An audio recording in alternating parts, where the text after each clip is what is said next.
nikamkosa. Nikaja, nikarudi tena huko kwa balozi tena. Nikasema mimi jamani leo silali bila kuona huyo mtoto kwa kweli. Balozi akaniambiaje?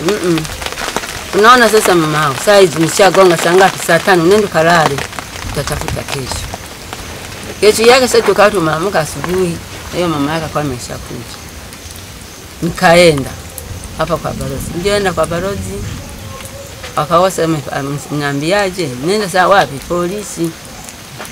Ukienda kule polisi, ukitokako ndio tunafanyaje? Tutapika nini? Horomondo.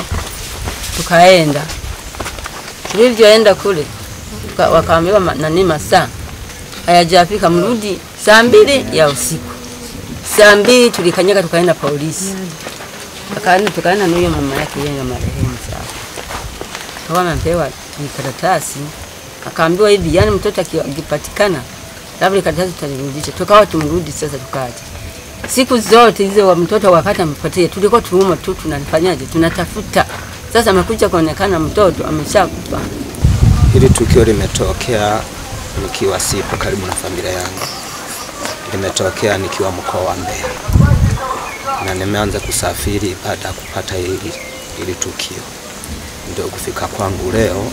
Huu mshangao unaoona nawe ndugu mtangazaji kama unavyoona, na mimi ndio nashangaa hivyo. Jua hilo sina mengi ya kuongeza ndugu mtangazaji, ninachokiomba serikali ijaribu kufanya ya kwake serikali. Maana serikali sio kipofu, naamini. Samia ni wa kwetu, serikali ni wa kwetu, na sisi ni wa kwake, naye ni wa kwetu. Mungu atatusaidia. Serikali endelee kutulinda. Na mimi amepotea mazingira hatajulikana. Kumpata ndio hivi. Kwa naye. Jeshi la polisi lifanya kazi yake la kupeleleza.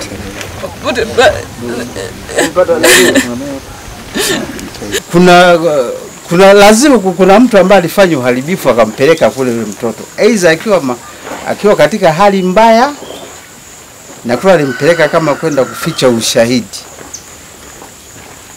Tumeshinda ni mtoto wa kike.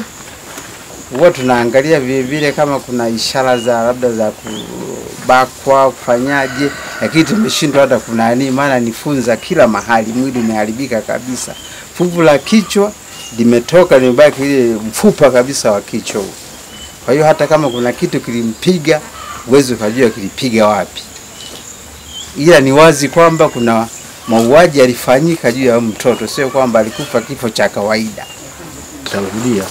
Cha kwanza kabisa naomba amani, na cha pili naomba tuwe tunatoa taarifa kwa mambo haya yanapokuwa yanapatikana haya. Niwaombe sana. Na kweli tunaposema kwamba wahalifu wapo na wapo kweli. Wanaofanya vitendo vya ajabu tunao, ila hatuwajui. Nimalizie kusema tu kwamba ufuatiliaji utakuwepo na kweli watakamatwa tu, na mimi na amani ya kwamba aliyefanya kitendo hiki lazima akamatwe. Asanteni sana.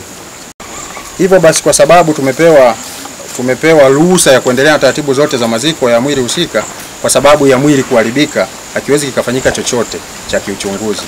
Hivyo baadhi ya viashiria ambavyo vilikuwa vinatakiwa kupatikana imekuwa changamoto.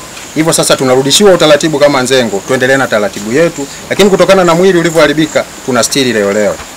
Japo tutakaa na familia kujua ni sehemu gani na ni eneo gani ili tuweze kustiri, tumpumzishe, kwa sababu alipo ashaharibika hawezi akalala tena. Na hata hatuwezi tukatumia njia mbadala ya kumuhifadhi. Kwa hiyo kikubwa ni tufuate utaratibu kama Nzengo kupitia wanandugu ili tuweze kumstiri. Ya kwangu ni hayo, na tutaendelea na taratibu zingine kama Nzengo ili tuweze kulitamatisha hili jambo lililotupata katika mtaa wetu. Nashukuru sana na tuko pamoja pia.